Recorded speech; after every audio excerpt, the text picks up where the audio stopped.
ఎవరి భయం వారిది నీతి కథ. ఒకరోజు ఒక గొర్రెల కాపరి గొర్రెలను తోలుకొని అడవికెళ్తాడు. ఆ గొర్రెల కాపరికి అక్కడ ఒక పంది కనిపిస్తుంది. ఆ గొర్రెల కాపరి వెంటనే ఆ పందిని పట్టడానికి ప్రయత్నిస్తాడు. గొర్రెల కాపరిని చూసిన పందికి చాలా భయమేస్తుంది. భయంతో పంది అరుస్తూ అటూ ఇటూ పరిగెత్తింది. ఎలాగో కష్టపడి గొర్రెల కాపరి పందిని పట్టుకొని భుజం మీద వేసుకొని వెళ్ళసాగాడు. భుజం మీద ఊరికే ఉండకుండా మెలికలు తిరుగుతూ కిందకి దూకి పారిపోవాలని ప్రయత్నం చేస్తూనే ఉంది. అలా గోల గోల పెడుతున్న పందిని చూసి గొర్రెల కాపరి వెనుకున్న గొర్రెలన్నీ నవ్వడం మొదలెట్టాయి. వాటిలో ఒక గొర్రె పందితో, ఎందుకు అంత గోల పెడుతున్నావు? ఎంత వింతగా కనిపిస్తున్నావో తెలుసా? ఈ గొర్రెల కాపరి మమ్మల్ని కూడా ఇలా పట్టుకుని నడుస్తాడు, కానీ మేము ఎప్పుడూ ఇలా గోల పెట్టము. మర్యాదగా చెప్పిన మాట వింటాము. వినకున్న గొర్రెలన్నీ భయమంటే ఏంటో తెలియనట్టు మొహం పెట్టి తల ఊపుతున్నాయి. దానికి పంది, మిమ్మల్ని గొర్రెల కాపరి జాగ్రత్తగా చూసుకుంటాడు. మీకు స్నానం చేయించి మేతకు తీసుకెళ్లి మిగతా జంతువుల నుంచి కాపాడి కంటికి రెప్పలా చూసుకుంటాడు. అందుకే మీకు అతనంటే భయం లేదు. కానీ నన్నేమి చేస్తాడో తెలియదు కదా. నన్ను వండుకు తింటాడో, ఊళ్ళో అమ్మేస్తాడో ఏమిటో. నా భయం నాకు ఉంటది కదా. నిజమే, ఏ అపాయం లేనప్పుడు ధైర్యంగా సాహసవంతులలా ఉండడం చాలా సులువు. ఆపద వచ్చినప్పుడు భయం అంటే ఏంటో తెలుస్తుంది. అందుకే భయపడుతున్న వాళ్ళని చూసి నవ్వకూడదు. వాళ్ళ కష్టం అర్థం చేసుకోవాలి. కథలోని నీతి ఏమనగా, ఎప్పుడు ఎవరికి ఏం జరుగుతుందో ఎవరికీ తెలియదు. కాబట్టి ఎదుటి వారిని చూసి నవ్వకూడదు. అమ్మ చెప్పింది నీతి కథ. నగర పొలిమేరలో ఉన్న చిట్టడివిలో చెట్లకు విరగాసే వెలగా నేరేడు పండ్లు తింటూ ఒక కోతి తన బిడ్డతో కలిసి హాయిగా జీవిస్తూ ఉండేది. ఒకరోజు పిల్ల కోతి బయట ప్రపంచం ఎలా ఉంటుందో చూడాలన్న ఉబలాటంతో తల్లి కోతి కన్నుగప్పి అడవి దాటింది. ఊర్లోని పెద్ద పెద్ద మేడలు, విశాలమైన రోడ్లు, వింత వింత వాహనాలు, రంగురంగుల దుస్తుల్లో మెరిసిపోతున్న జనాల్ని చూసి ఆనందంతో ఉబ్బి తబ్బిబ్బైంది. అబ్బా, ఇక్కడెంత బాగుంది! ఆ అడవిలో ఏముంది? చెట్లు పుట్టలు తప్ప. ఇక్కడే ఇంచక్కా ఉండిపోతే సరే అనుకుంటుండగా తల్లి బిడ్డను వెతుక్కుంటూ వచ్చింది. ఇలా చెప్పకుండా వచ్చేస్తే నేనెంత భయపడ్డానో తెలుసా? పద వెళ్దాం. పిల్లకోతి ఇక్కడే ఉందామని మారం చేయడంతో రెండు పక్కనే ఉన్న చెట్టుపైకి చేరాయి. రోజు ఆ వీధిలోనే ఉన్న చెట్లకి పండ్లు తింటున్నప్పుడు పిల్లల్ని, ఒరే కోతి వెధవా, జారి పడ్డావంటే కాళ్ళు విరుగుతాయి, దిగు అని ఒకరు, నిప్పులు తొక్కిన కోతిలా ఆ చిందులేంటి అని మరొకరు, ఆ మొహం చూడు, అచ్చు పండు కోతిలా ఎలా ఉందో అంటూ ఇంకొకరు. ఇలా తమ జాతిని ఎగతాళి చేయడం పిల్లకోతికి నచ్చలేదు. ఇదే విషయం తల్లితో చెప్పింది. నాయనా, వీళ్ళు మన బంధువులే. వీళ్ళంతా కోతుల నుంచే పుట్టారు. పరిణామ క్రమంలో ఇలా మారారు.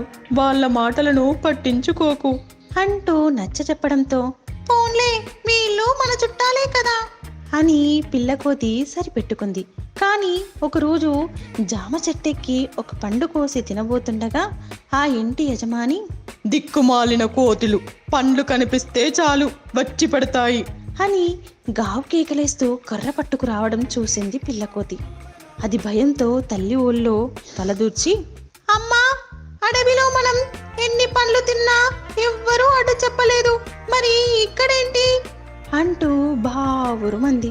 తల్లి దాన్ని బుజ్జగిస్తూ, అడవి తల్లి అందరి సొత్తు.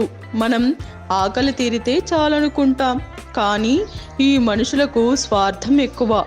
నా సొత్తంతా నాకే సొంతమనుకునే వాళ్ళే ఎక్కువ. ఇక్కడ వీళ్ళందరికీ భయపడుతూ చాటుమాటుగా పండ్లు తింటూ బతికే కంటే మనం స్వేచ్ఛగా హాయిగా ఉండగలిగే అడవికే వెళ్ళడం మేలు కదా అంటూ తల్లికోతి హితవు చెప్పింది. ఈసారి పిల్లకోతి మారు మాట చెప్పకుండా, అమ్మా, అయితే మనం అడవికే పోదాం పదా అని తల్లితో కలిసి అడవి బాట పట్టింది. రెండు కుక్కలు. నీతి కథ. అనగనగా ఒక ఊరిలో రామయ్య అనే వ్యక్తి ఉండేవాడు. రామయ్య దగ్గర రెండు కుక్కలు ఉండేవి.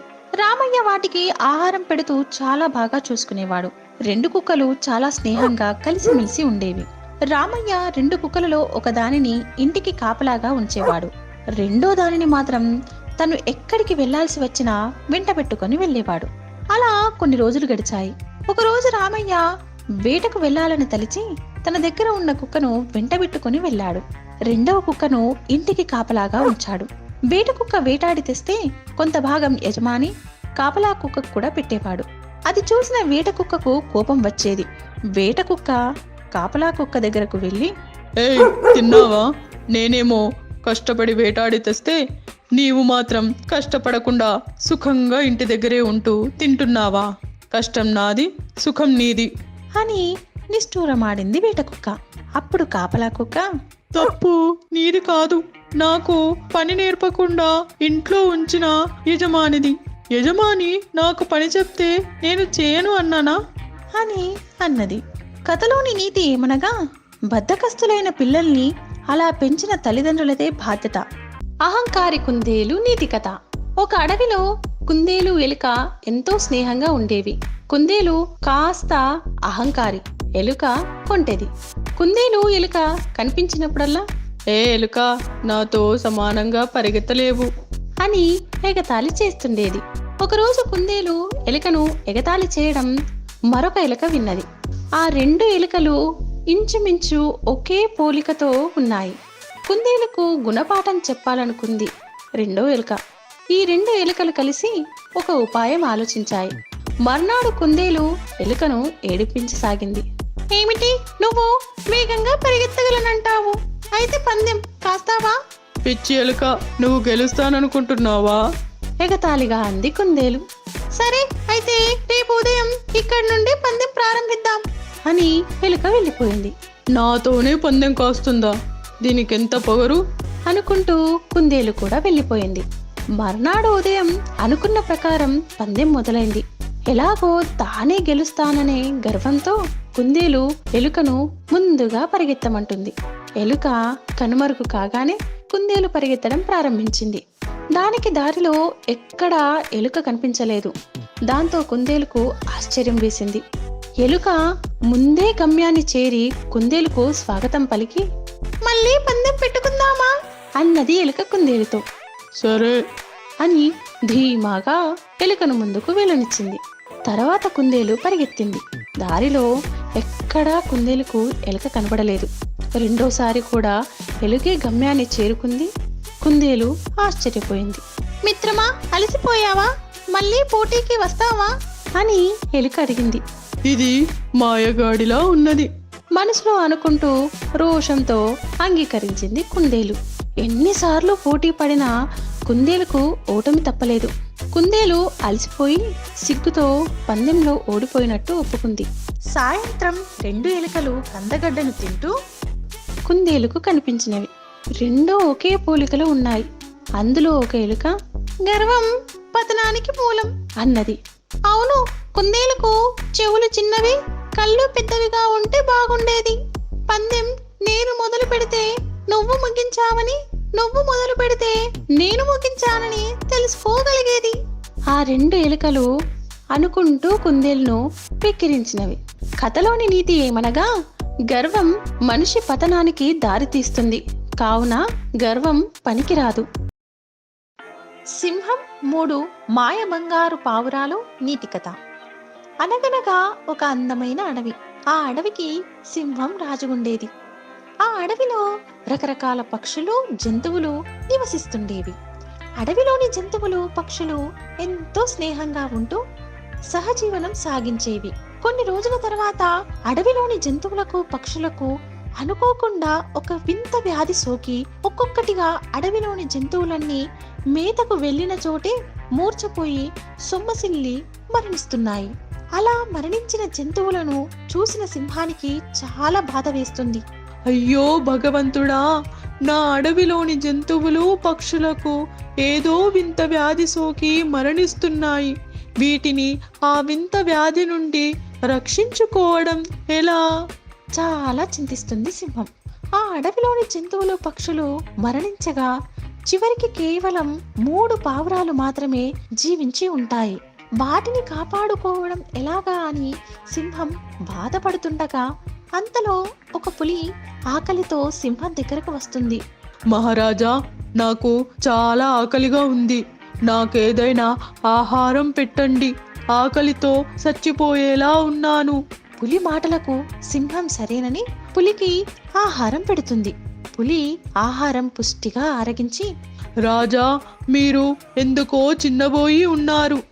దాంతో సింహం జరిగిందంతా పులికి చెబుతుంది. ఈ 3 పావురాలనైనా కాపాడుకోవడం ఎలా అని చింతించుతుంది. అది విన్న పులి, రాజా, మీరు చింతించకండి. నా దగ్గర 3 ధాన్యపు గింజలున్నాయి. ఇవి నాకు ఒక మహర్షి ఇచ్చాడు. ఇవి మహిమ కలిగినవి. వీటిని పావురాలకు తినిపిస్తే అవి మాయ బంగారు పావురాలుగా మారుతాయి. ఈ వ్యాధి బెడద తగ్గిన తర్వాత మళ్ళీ వాటిని సాధారణ పావురాలుగా మార్చుకోవచ్చు. అది విన్న సింహానికి చాలా సంతోషం వేస్తుంది. పులి ఇచ్చిన ఆ 3 మాయ ధాన్యపు గింజలను తీసుకుని ఆ 3 పావురాలకు తినిపిస్తుంది. ఆ మాయ ధాన్యపు గింజలను తిన్న 3 పావురాలు మాయ బంగారు పావురాలుగా మారతాయి. వాటిని చూసిన సింహానికి చాలా ఆశ్చర్యంగాను సంతోషంగాను అనిపిస్తుంది.